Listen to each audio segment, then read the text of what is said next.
हिंदी में यूपीएससी की तैयारी से संबंधित प्रोग्राम्स को देखने के लिए सब्सक्राइब करें स्टडी IQ-IAS हिंदी।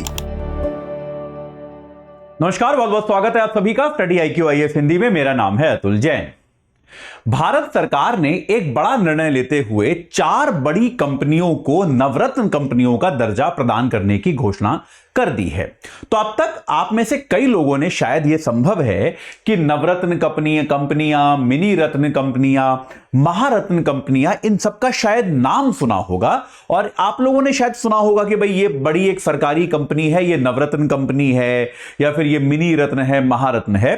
तो आज जो है सरकार ने एक निर्णय लिया है और 4 ऐसी पब्लिक सेक्टर की और कंपनियां, उनको जो कि अब तक मिनी रत्न कंपनियां मानी जाती थी, उन सभी को नवरत्न कंपनियों के स्टेटस पे प्रमोट करने का निर्णय किया है। उन सभी को एक तरह की पदोन्नति प्रदान की है।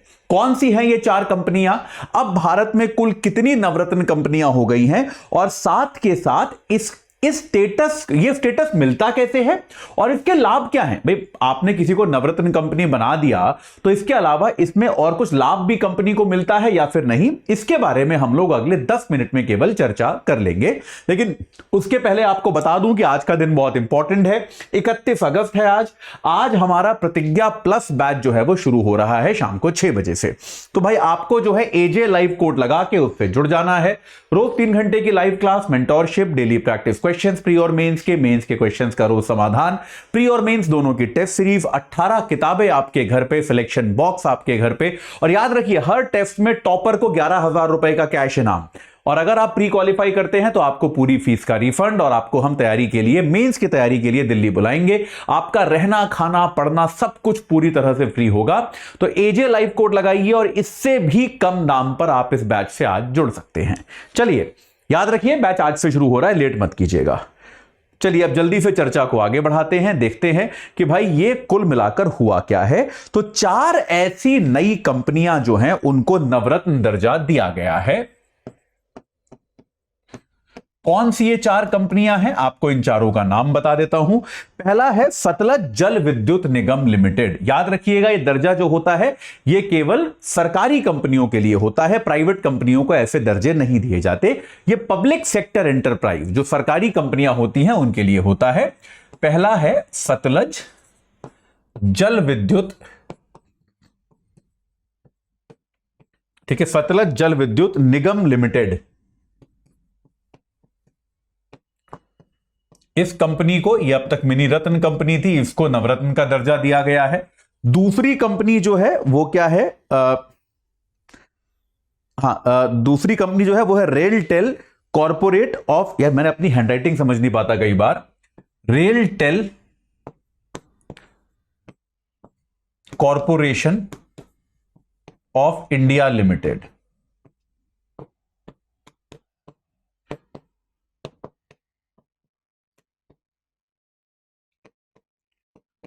दूसरी कंपनी आपकी RailTel corporation of India limited हो गई। और तीसरी कंपनी क्या है आपकी? Hydro electric power corporation limited.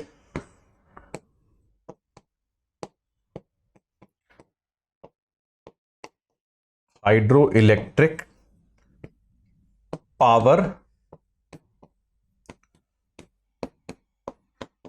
Corporation limited. और चौथी कंपनी जो है वो आपकी है solar energy corporation of India limited. Solar energy corporation of India limited. तो भाई ये 4 ऐसी कंपनियां हैं जो अब तक नवरत्न कंपनियां नहीं थी, लेकिन भारत सरकार ने, वित्त मंत्री निर्मला सीतारमण ने आज जो है इन 4 कंपनियों को भी नवरत्न का दर्जा देने के आदेश पर हस्ताक्षर कर दिए हैं, उनको सहमति दे दी है। तो अब तक नवरत्न कंपनियां भारत में 21 हुआ करती थीं, अब उनकी संख्या बढ़कर 25 हो गई है। तो अगर आपसे कोई पूछे कि भारत में अब कितनी नवरत्न कंपनियां हैं, याद रखिएगा आप में से कई लोगों ने पुराने नोट्स बना रखे होंगे, उनको अपडेट कर लीजिएगा। अब भारत में 25 नवरत्न कंपनियां हैं। अगर आपके पुराने नोट्स में कहीं पर भी क्योंकि P2I बैचेस में आमतौर पे मैं ये पढ़ाता हूं नवरत्न कंपनियों के बारे में, तो हो सकता है आप पिछले किसी बैच के विद्यार्थी रहे हों, तो आपने वहां लिखा हो कि 21 नवरत्न कंपनियां हैं, उसको बदल लीजिएगा, उसको बदल के 25 कर लीजिएगा। ठीक है, ये बात क्लियर हो गई। तो देखिए भारत में क्या होता है, सरकार बहुत तरह की कंपनियां चलाती है। हालांकि हम जानते हैं कि पिछले कुछ दशकों में 1991 के बाद सरकार बिजनेसेस को चलाने या फिर कंपनियों का मालिकाना हक रखने के ज्यादा पक्ष में नहीं होती, लेकिन तब भी जो कंपनियां सरकार की है, सरकार उन सबको ऐसे छोड़ती नहीं है। तो सरकार क्या चाहती है कि भाई सरकारी कंपनियों को भी प्रोत्साहित करने के लिए प्रदर्शन के आधार पर उनको एक प्रकार का ये इलीट स्टेटस दिया जाता है। इसमें 3 तरह के स्टेटस आमतौर पे दिए जाते हैं। सबसे बड़ा स्टेटस होता है महारत्न कंपनी का, जो कि बहुत बड़ी, मतलब यह माना जाता है कि बहुत ही बड़ी एकदम ग्लोबल लेवल की कोई कंपनी जब सरकारी कंपनी बन जाती है तो उसको हम महारत्न कंपनी बुलाते हैं। दूसरे नंबर का स्टेटस जो होता है वो नवरत्न कंपनी का होता है, और तीसरे लेवल का नंबर जो होता है वो मिनी रत्न कंपनी का होता है। ठीक है जी, यह बात क्लियर हो गई। तो ये बात आपको स्पष्ट होनी चाहिए। तो मिनी रत्न कंपनी जो होती है वो कैसे बनती है, कोई कंपनी, उसको लगातार 3 वर्ष तक लाभ होना चाहिए। लगातार 3 वर्ष तक लाभ होना चाहिए, यानी कि कंपनी ब्रेक इवन या नुकसान में नहीं होनी चाहिए पिछले 3 वर्षों में लगातार। इसके अलावा कम से कम 1 साल, कम से कम एक बार इन 3 वर्षों में कम से कम 1 वर्ष क्या होना चाहिए, जो आपका टैक्स के पहले का लाभ, क्योंकि टैक्स तो भी सरकार बढ़ा सकती है, टैक्स से पूर्व का लाभ 30 करोड़ रुपए होना चाहिए। यह आपका क्राइटेरिया है, 30 करोड़ रुपए, डॉलर नहीं है, यह रुपए है, क्योंकि भारत का स्टेटस है, याद रखिएगा। 30 करोड़ रुपए होना चाहिए, और आपकी नेट वर्थ जो है, कीमत आपकी सकारात्मक होनी चाहिए। आपकी नेट वर्थ जो है वो पॉजिटिव होनी चाहिए। इसका क्या मतलब हुआ भाई, कीमत सकारात्मक, नेट वर्थ पॉजिटिव का मतलब क्या हुआ कि आपके ऊपर जो ऋण है वो इतना नहीं होना चाहिए कि वो आपकी कंपनी की वैल्यू से ज्यादा हो। ऐसा अक्सर होता है कि आपको दिखेगा बहुत बड़ी बड़ी कंपनियां हैं लेकिन उनकी नेट वर्थ नेगेटिव है, क्योंकि जितनी उनकी कंपनी की वर्थ है उतना ही या उससे ज्यादा कई बार उन पर ऋण होता है।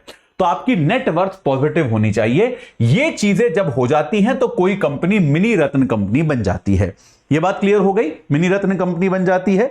अब अगर कोई मिनी रत्न कंपनी जो है वो 3 वर्ष, नवरत्न कोई कंपनी कैसे बनती है, नवरत्न बनने का तरीका क्या होता है कि कोई कंपनी जब 3 वर्ष लगातार मिनी रत्न रह जाए, यानी कि मिनी रत्न स्टेटस जो है उसका वो लगातार चलता जाए, लगातार 3 बार वो मिनी रत्न घोषित हो जाए, और इसके अलावा उसकी रेटिंग, क्योंकि सरकार हर साल कंपनियों की रेटिंग करती है, तो उसकी रेटिंग जो है वो एक्सीलेंट से वेरी गुड के बीच में रहे। एक्सीलेंट या फिर वेरी गुड वाली उसकी रेटिंग जो है वो रहे। अगर ऐसा हो जाता है तो सरकार इन कंपनियों को मिनी रत्न से उठाकर नवरत्न घोषित कर देती है, जैसा कि इन 4 कंपनियों के साथ किया गया है।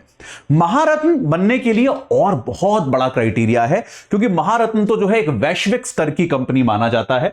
अगर मैं आपको महारत्न के क्राइटेरिया बताऊं थोड़े से, तो आप नंबर देखकर चौंक जाएंगे कि इतने बड़े नंबर चाहिए होते हैं महारत्न बनने के लिए। तो भाई महारत्न बनने के लिए आपका 25,000 करोड़ रुपए का टर्नओवर होना चाहिए।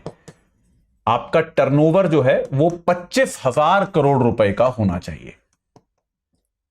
तो आप देख सकते हैं महारत्न बनना मतलब एक बहुत ही आकार ही कंपनी का अलग स्तर का है, एकदम वैश्विक आकार कंपनी का होना चाहिए।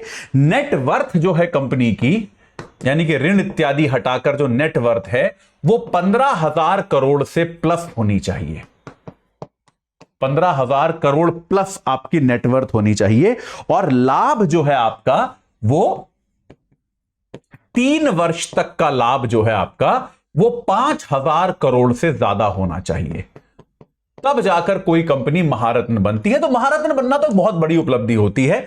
नवरत्न कोई कंपनी कैसे बनती है कि अगर वो लगातार 3 वर्ष तक मिनी रत्न रह जाए और उसकी रेटिंग अच्छी हो, तब जाके वो कंपनी जो है नवरत्न कंपनी बन जाती है।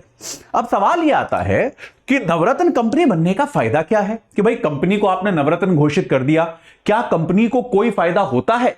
हां, कि देखिए होता क्या है कि सरकार फिर इस तरह की कंपनियों पर ज्यादा विश्वास करने लगती है। सरकार यह मानती है कि भाई ये कंपनी अपना व्यापार जो है ठीक से चला सकती है। तो आमतौर पे नवरत्न कंपनी बनने के लाभ क्या होते हैं कि एक तो निश्चित तौर पर आपकी आर्थिक स्वायत्तता बढ़ जाती है, क्योंकि याद रखिए ये कंपनियां जो हैं ओन्ड तो सरकार द्वारा हैं, लेकिन कंपनियों का बोर्ड जो होता है वो सरकार की सहमति और स्वीकृति के बिना कई सारे आर्थिक निर्णय ले सकता है अगर इसको नवरत्न का दर्जा मिल जाता है। जैसे उदाहरण के लिए नवरत्न अगर आप बन गए तो आप 1000 करोड़ तक का निवेश जो है आप सरकार की अनुमति के बिना कर सकते हो।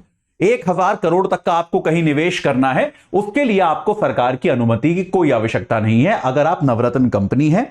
इसमें अगर या तो 1000 करोड़ या फिर आपकी जो कुल नेटवर्थ है उस नेटवर्थ का किसी एक सेक्टर में 15%,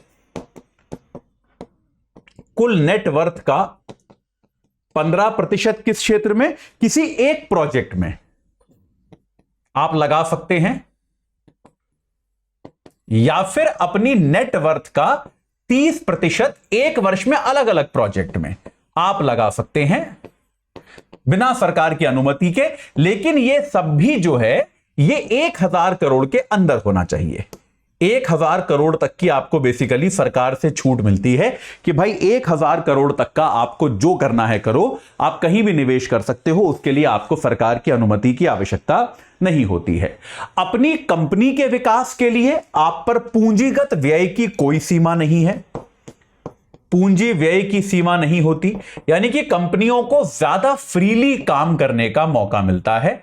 पूंजीगत व्यय की आप पर सीमा नहीं लगती। इसके अलावा आप किसी बाहर की कंपनी से, किसी अन्य संस्थान से तकनीकी जॉइंट वेंचर वगैरह कर सकते हो, उसकी भी आपको आजादी हो सकती है। तकनीकी जेवी इत्यादि जो है ये आप कर सकते हैं, इनकी छूट आपको मिलती है। तो बेसिकली सरकार, देखिए लॉजिक इसका यही है कि सरकार ये मानती है कि यार आप अच्छा कर रहे हो, आपको बिजनेस चलाना आता है, तो आपको बिजनेस चलाने दिया जाता है। आपके बिजनेस में सरकार जरूरत से ज्यादा दखल अंदाजी नहीं करती है। ठीक है, तो भाई ये कुछ लाभ होते हैं आपके नवरत्न स्टेटस के। तो इस साल जो है, अभी जो है, इन 4 कंपनियों को सरकार ने नवरत्न का स्टेटस दे दिया है।